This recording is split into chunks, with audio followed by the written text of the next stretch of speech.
C'est quoi? Regardons ce que Samuel dit. Que témoigner. Témoigner. Témoigner. De qui ai-je pris un bœuf? De qui ai-je pris l'âne? Qui ai-je opprimé? Qui ai-je foulé?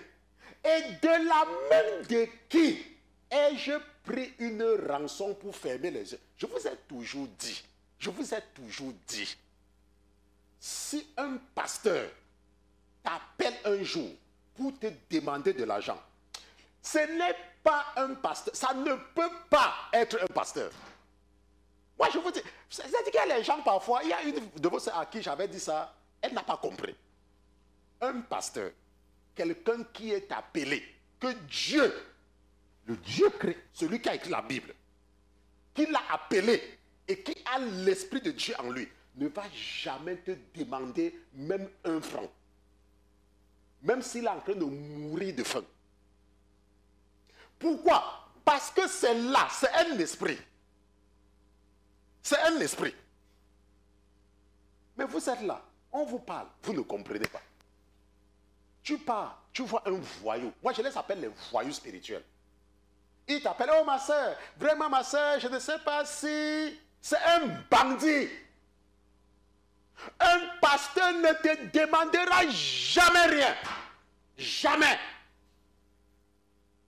Un pasteur. Même s'il meurt, il ne va jamais te demander quelque chose.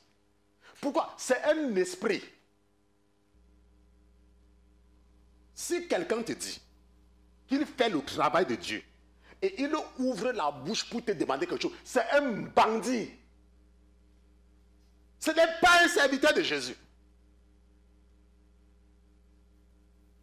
Ce n'est pas possible. Ça ne va même pas traverser sa tête. Il va préférer mourir de faim. Mais comme il ne peut pas mourir de faim, il va travailler de ses mains. C'est pour ça que tous les apôtres, quand on les regarde tous, ils travaillaient. Paul faisait l'un des métiers qu'on peut qualifier de minables. Fabriquer des tentes. Il les montait. Tu vas me dire que je connais. Oh mon pasteur, ça c'est un pasteur, c'est un prophète. C'est un bandit. Un prophète qui t'appelle pour te demander de l'argent. C'est un voleur. C'est un voyou. Alors mon épouse va remonter encore un Samuel chapitre 12, verset 3. Me voici. Témoignez contre moi devant l'Éternel et devant son nom. De qui ai-je un bœuf? De qui ai-je pris l'âne?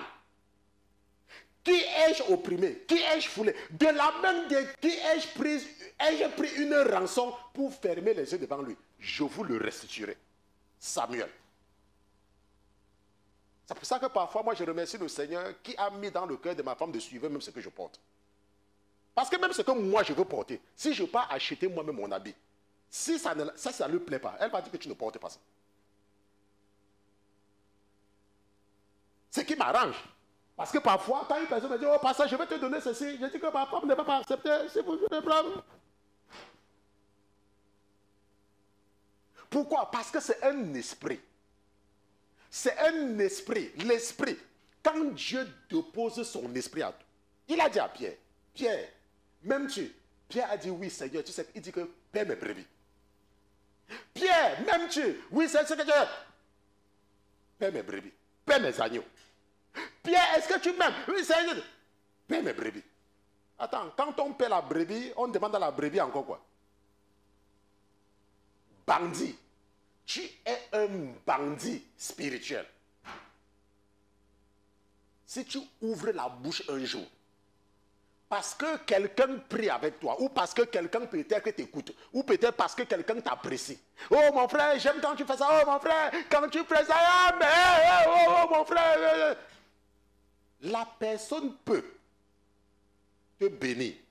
Ça veut dire que la personne peut se lever un matin, le Seigneur dépose dans son cœur que bénis telle soeur ou bénis tel frère.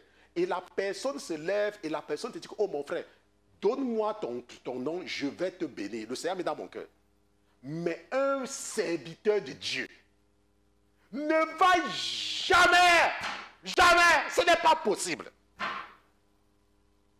Ça ne traverse même pas. Ça ne traverse même pas.